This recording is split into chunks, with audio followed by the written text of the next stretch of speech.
1, 2, 3.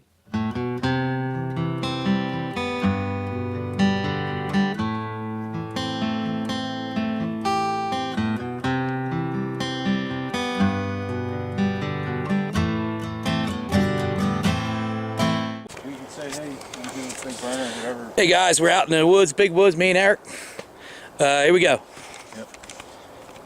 What's up, boys? We're gonna go up. Hey Eric, say hi. BigBurner here. BigBurner. We're out here with Lip Dog, with Robert. Right. Pretty stoked. We hooked up today. We're out looking at some public land. Trying to get them a little tune in on some of these big flat woods that we're dealing with here. Right now, I'm taking to some known bedding areas that I have. Showing him how to work these transitions on this flat ground, and that's the thing that we really need to focus on with lack of terrain and lack of topographic features. We're focusing on the edge of these things, finding irregularities inside these solid, like, homogeneous pine stands. We found this old home site in here. I was going to show them how they use this, and why don't you follow me over here a little bit. This is the first spot we got out of the car. The spot. Let's go check this spot. And he said, "Let's go check it." And what we walk up on is, oh, it's great, dude. Yes, man, yes. Look at that. Very nice. That's heavy. Wow, that is awesome, yep. Guys. We literally just walked into this spot. And he said, "Let's go check it out." And that's laying there. So wow. So this is kind of funny. I've always known this is here. See these red cedars? You got a lot of these ancestral rubs here. Yeah. Some fallen trees. What we'll do next is probably look around the base of these trees, and look for like depressions, like bedding. Depressions for bedding. Yeah. Yeah. So what's really funny is you kind of have the overhang right there. Yep. I'd be really surprised if the bed's not underneath that windfall. Yeah. That blowdown. Okay. But the interesting thing about this spot is you have a trail going around this whole entire thing. So transition all around and a trail. The transition is actually like a fire break. So and on the other side's a mature, like all mature woods. And if a hunter's going to come in here, he's going to access the spot and walk the whole entire edge of it, and that deer's going to have them dead to rights every single time. This buck is going to see anybody coming from any direction. Yep.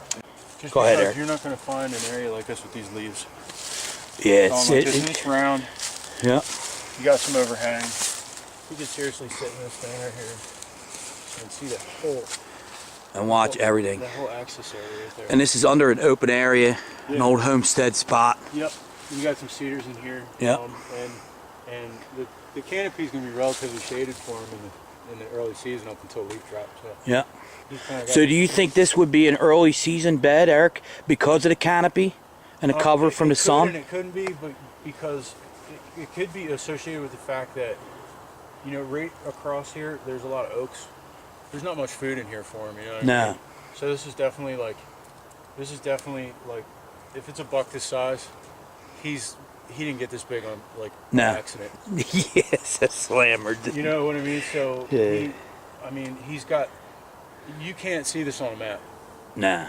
This is all boots on the ground type stuff. It's just walking. You know, this is something I've known about for a while, and for many years I've always meant to come in here and hang a camera. And with that trail, he's not coming out until last light. He's crossing that trail. I was telling Robert earlier, I knew somebody stumbled upon and killed a buck right near here by accident, a buck that I had passed on years prior, like a 3.5-year-old 9-pointer that I've been watching. I really wanted to see him grow. He had some really unique features, and then a guy that I knew that killed his first buck. It was the first buck he ever killed. He hadn't seen a deer since in about 5 years, but you know, he just happened to stumble upon this, and I think that buck came out of this bedding area. There's kind of a thin band of hardwoods here. Not so much thin, but it's mature. There's oaks in there, and then what we're going to really focus on, there's another cutover over here that is in a younger stage of development, and basically it's got a lot more softer edges and a lot more potential for bedding. I've had cameras around it in the past. This year had a lot of buck activity around it. It was just like, it was great. It was just lack of wind direction and lack of time on my part not being able to put a lot of time in. But every time I sat it, like I had opportunities at does, things like that. But the amount of sign racked around it, I did see one of my shooters come out of the west side of it. It's a very late potential January. spot. Good potential But too. it, that was just one of those things where I was kind of like an observation sit, trying to get as close to the bedding point as where I could. And then I moved in the next day to try to get there, and he never came out. So conditions were almost ideal. There was a 10-degree difference in temperature. Movement was still the same, but the way he came around and worked the trail behind me, probably when I came in, he probably caught ground scent and was like, you know what, I'm out of somebody here. was in here. Makes sense. Yeah. Go ahead, bud. Yeah, so, like, we had a pretty dry fall. Real dry October.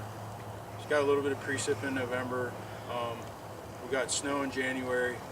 Got real cold. Started seeing the deer. Definitely the bucks were starting to group back up again. Really hitting food sources really easy, like patternable again is kind of what I would distinguish it as. But during those dry periods, like we just got 2 inches of rain, every like the last week or so? Yeah, a couple of days. Yeah. Well, we hadn't had that amount of rain in a really long time. It's been a while. And yeah, and we got these heavy hydric soils, like they have a high water table. And like just something as simple as a blowdown like this, so the root ball came up out of the ground and is holding water. Yeah, that's Like, deep. That's a I mean, great that's water a deep source. water source. And it's an isolated water source. And we're not 100 yards. Not even 100 yards 50 from beds. From that bed. From that bed where we found And that then big we horn. walked into this stand and we got mature lavas and we got a mess of white oak. You got a bunch of white oaks. We're This is- moving toward the other transition that we originally wanted to check out on Yep. that other younger cutover. So you got food source related to bedding and a water source related to bedding. Yeah, and Not far. certain times of the year. I Yeah. mean, obviously it's going to be seasonal, but the oaks are going to be seasonal too. Yeah. So, come late September, October, once, that hard mass is going to be completely wiped out. Yeah. Those deer are either going to bed in a different spot, if you feel safe there or whatever. It's nothing for these deer on this big piece of land to travel 2 miles to get to the nearest field. Nah. The nearest field is easy mile and a half. Yep. So that, they're not afraid to travel for security purposes. No. Doe bedding. Go ahead, Eric. You know what I mean? So we came over to this other spot. We were talking about the other young pine stand. It's kind of in a different stage of development, and it has all these fingers kind of running along the edge. And I was telling Robert that there's points of pine coming out in pockets of oaks. So the normal person would just gravitate right toward those. We found a lot of doe beddings out on the oak points, like reaching out into the pines and look like little trails, and real small rubs, like immature bucks. And you look at the trails going in and out, and there's no way in hell that a mature buck's using those because you just can't he won't be able No, to travel can't get his through. horns in there. So I told Robert in these spots before, like I know this is known doe bedding. I also know it's known buck bedding. It's kind of one of those weird areas like where you'll get both, but I know during the rut, the bucks are working this transition so hard. The bed you're in right there. So obviously we don't normally see bare ground anywhere around here because if you notice this ground, it's super spongy. If you find a bed that has bare dirt anywhere around us, it's a miracle because You better hunt it. you better get on it ASAP. Because there's a peat layer, like root mat, that's probably 18 inches deep here before you hit the dirt. So it's really hard. Like we were looking at that one of the points and suspecting whether it was better or not, and then all of a sudden it was like a light bulb went off, and we're like, oh, well, why is there a dry circle there and a wet one here? It just rained last night. Yeah.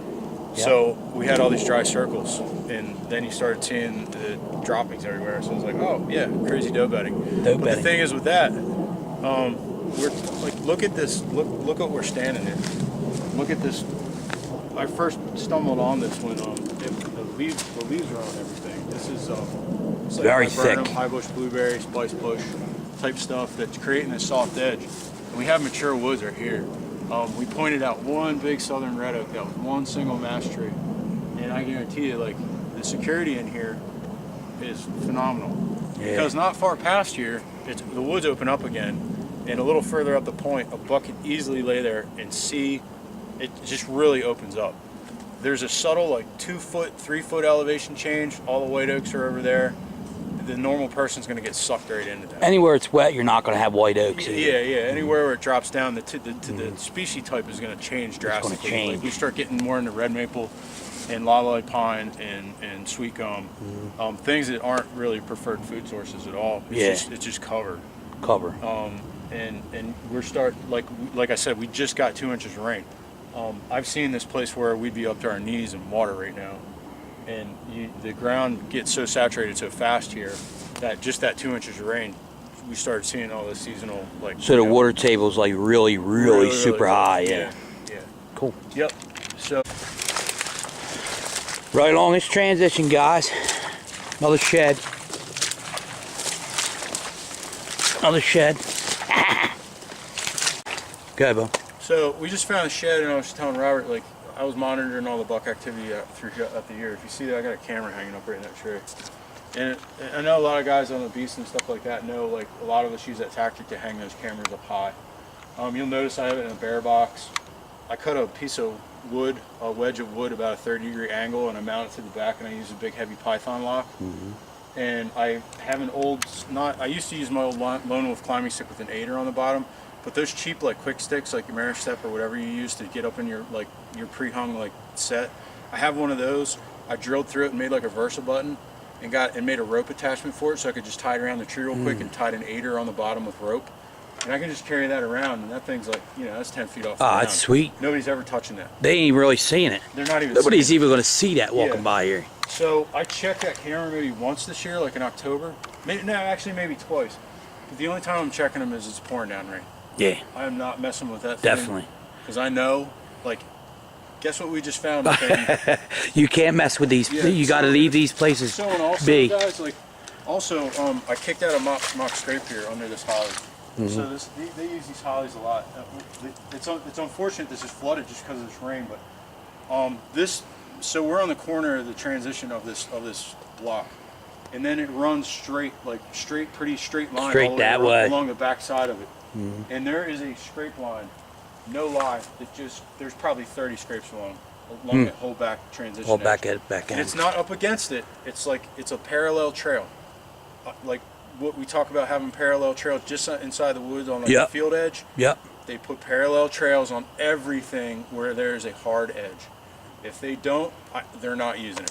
Yeah. It's as simple as that. And those bucks were able to come and lay all those scrape lines down and check, does, check everything they wanted, and scent check this whole bedding area on the south wind. This whole bedding area, yeah. And the whole backside of this all needs to be approached on the south wind, so it's like, it's critical. It's critical. Good. So when we talk about using cameras, like I use them a lot, and I don't necessarily use them for that year.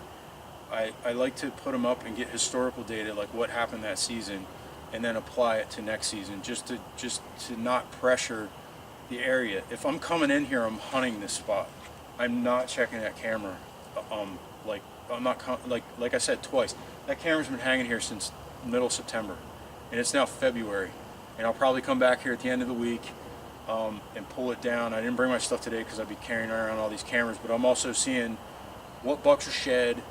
We know they're using this spot still.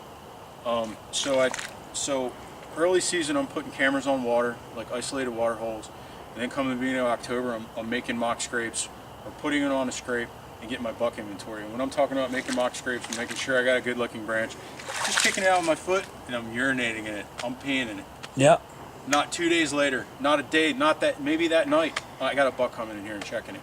Yeah, they can't decipher animal and human it might not even be, it might be a young one, it might be a mature one, but all I can tell you is it works. Is that it works. And they kind of disregard the fact that you got your scent on the ground. Normally your ground scent, they catch it, you're done. You're done. A mature doe catches your ground scent, and that thing is going to come unglued in a heartbeat. But something about that visual and that they just kind of disregard it. And they come in and they check it. That's been my experience. So. Yeah, I want to thank Eric, aka BigBurner, on the Hunting Beast Forum for taking the time to help me, show me around the big woods, and we had a great time and found some really nice sheds today. Thank you so much, Eric. It was a great time. I learned a lot, a whole lot, and I appreciate your time, man. And everybody else, thanks for watching. Please subscribe. Please like. And keep following me on the Buck Psych. Looks like, yeah.